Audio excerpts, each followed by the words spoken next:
श्री राधे राधे मित्रों, कैसे हैं आप लोग। उम्मीद करती हूँ आप लोग अच्छे ही होंगे। आपके अपने चैनल राधे राधे में आपका बहुत बहुत स्वागत है। अब वीडियो को लंबा ना करते हुए हम आपको इस बार की एकादशी के बारे में बता रहे हैं। यह व्रत मंगलवार 8 अप्रैल को कामदा एकादशी के व्रत के नाम से जाना जाता है। यह पर्व पूर्णतः जगत के पालनहार भगवान विष्णु को समर्पित होता है। इस दिन लक्ष्मी नारायण की पूजा की जाती है, साथ ही उनके निमित्त एकादशी का व्रत रखा जाता है। इस व्रत को करने से साधक की हर मनोकामनाएं पूरी होती हैं, साथ ही जीवन में सुखों का आगमन होता है। आइए वीडियो को लंबा ना करते हुए हम सीधे कथा को पढ़ते हैं।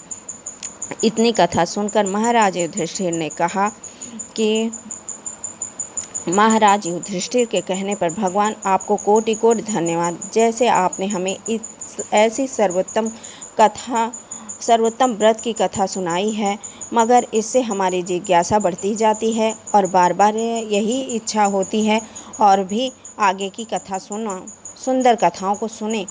सो हे भगवान, हे महान प्रभु, चैत्र शुक्ल एकादशी का क्या नाम है और क्या महात्म्य है। कृपा करके पांडुनंदन के इस प्रकार धर्म में सुने हुए विनीत विचारों को सुनकर भगवान कृष्ण ने कहा, हे राजन, यह प्रश्न महाराज दिलीप ने अपने गुरु महर्षि वशिष्ठ से किया था। उन्होंने जो कथा उन्हें सुनाई थी वही हम तुम्हें सुना रहे हैं। राजन, चैत्र शुक्ल एकादशी का नाम कामदा एकादशी है। इसका व्रत करने वाला महान पापों से छूट जाता है। यह एकादशी अत्यंत पुण्य को देने वाली है, पापों को नष्ट करने वाली है और संतान को देने वाली है। सुनो, तुम्हें एक प्राचीन आख्यान सुनाता हूँ। एक नगर था, नाम भोगीपुर था और वह महान ऐश्वर्यों से संपन्न भी था। वहाँ पर यक्ष और गंधर्वों का निवास रहता था। राजा का नाम पुंडरीक था। राज्यसभा में नित्य ही गान वाद्य हुआ करता था। उसी राज्य में ललित और नाम का गंधर्व अत्यंत ही सुंदर और ऐश्वर्यशील था। उसकी स्त्री का नाम ललिता था। ये दोनों प्रेम पूर्वक अपना जीवन व्यतीत करते थे। एक ललित राजा दरबार में गा रहा था, मगर किसी कारणवश ललिता नहीं थी। अस्तु उसका ध्यान गाना गाने में चूक गया। चुगलखोरों की तो बन गई। उन्होंने राजा से 1 के 4 लगा उसे क्रोधित कर दिया। राजा ने अत्यंत क्रोध कर, दुष्ट, तू राक्षस हो जा। राजा के शाप से ललित तुरंत ही राक्षस हो गया। उसका शरीर महाविशाल और भयंकर हो गया। हाथ पांव एकदम कुरूप और बेडौल हो गए। यह खबर ललिता के पास पहुंची तो वह बहुत दुखी हुई, मगर क्या कर सकती थी। रोती पीटती अपने पति के साथ वह भी निकल गई। ललित क्रूर कर्मों के करने में रत हो गया। घूमते फिरते दोनों विंध्य प्रदेश के पर्वतों और जंगलों में जा पहुँचे। वहाँ पर महर्षि श्रृंगी का आश्रम था।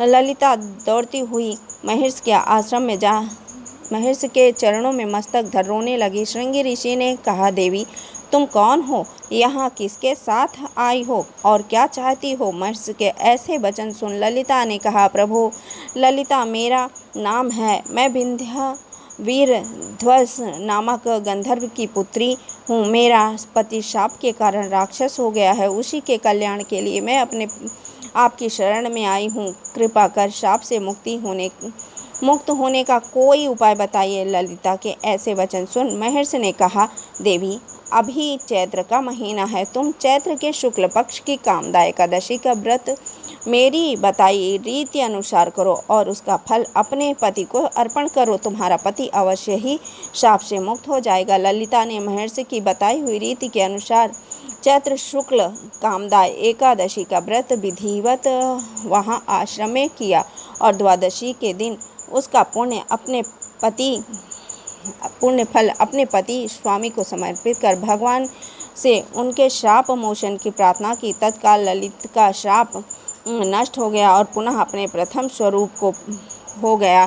तब दिव्य विमान पर सवार हो दोनों प्रसन्नतापूर्वक अपने नगर को गए। अस्तु यह कामदा नामक एकादशी का व्रत महान अक्षय फल को देने वाला और पापों को नष्ट कराने वाला है।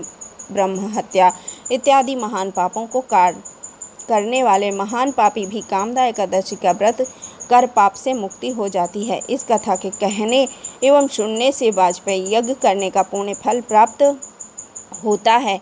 मित्रों, आप लोगों को ये जानकारी कैसी लगी? अच्छी लगी तो लाइक कीजिए, सब्सक्राइब कीजिए, शेयर जरूर कीजिए। जय श्री राधे राधे, जय